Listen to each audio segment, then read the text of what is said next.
আপনি কখনো কাউকে পর্বতে আরোহণ করতে দেখেছেন? বা আপনি কখনো নিজে কোনো পর্বতে আরোহণ করেছেন? করে থাকলে আপনি এই বিষয়ে অবশ্যই জানবেন যে যখন আমরা শিখরের দিকে এগোই, ওপরের দিকে এগিয়ে চলি, তখন আমাদের একটু ঝুঁকে পথ চলতে হয়। তখনই আমরা সেই পর্বত আরোহণ করতে পারি। কিন্তু যে ব্যক্তি নিচের দিকে ফিরে আসছেন, তিনি কিন্তু ঝুঁকে চলেন না, তিনি দৃঢ়ভাবে সোজা হয়ে নিচে নামেন।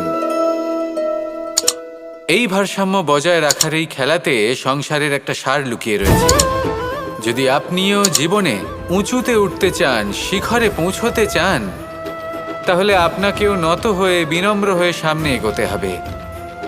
সেখানে যদি আপনি বুক চিতিয়ে উদ্ধতভাবে অহংকার বোধ নিয়ে চলতে থাকেন, সেখান থেকেই আপনাকে নিচে নামতে হবে।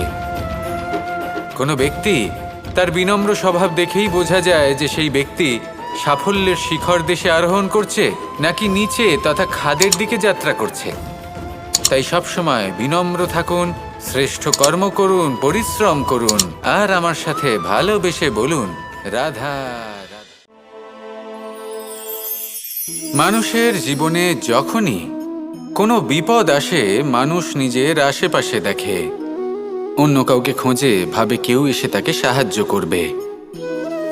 সে আশা করে যে কোনো ব্যক্তি এসে তার হাত ধরবে আর সেই বিপদ থেকে তাকে মুক্তি দেবে। কিন্তু প্রকৃতি আমাদের এই শিক্ষা দেয় না। কখনো কোনো পাখিকে দেখবেন, একটা পাখি যখনই কোনো ঝড় আসে কি করে?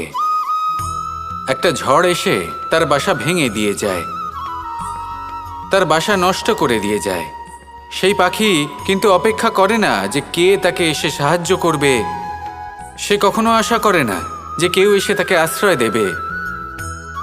সে নিজেই কর্ম করে, একটা একটা করে খড়কুটো সে আবার জড়ো করে আর নিজের বাসা পুনর্নির্মাণ করে। প্রকৃতি আমাদের এটাই শেখায় যে আমরা নিজেরাই প্রত্যেকটা সমস্যার সম্মুখীন হতে পারি। কারণ ঝড় অর্থাৎ সংকট আমাদের সবার জীবনেই আসবে, তার সম্মুখীন হতে হবে আমাদের, আর সেটাও নিজেদের শক্তি দ্বারাই।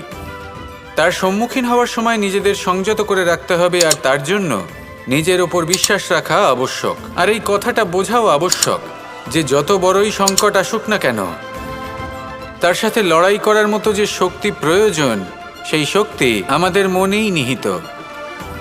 শুধু সেই শক্তি খুঁজে নিন আর সেই বিপদের সম্মুখীন হন। এই সংসারের কোনো বিপদ আপনাকে বাধা দিতে পারবে না। আসুন আমার সাথে ভালোবেসে বলুন, রাধা রাধা।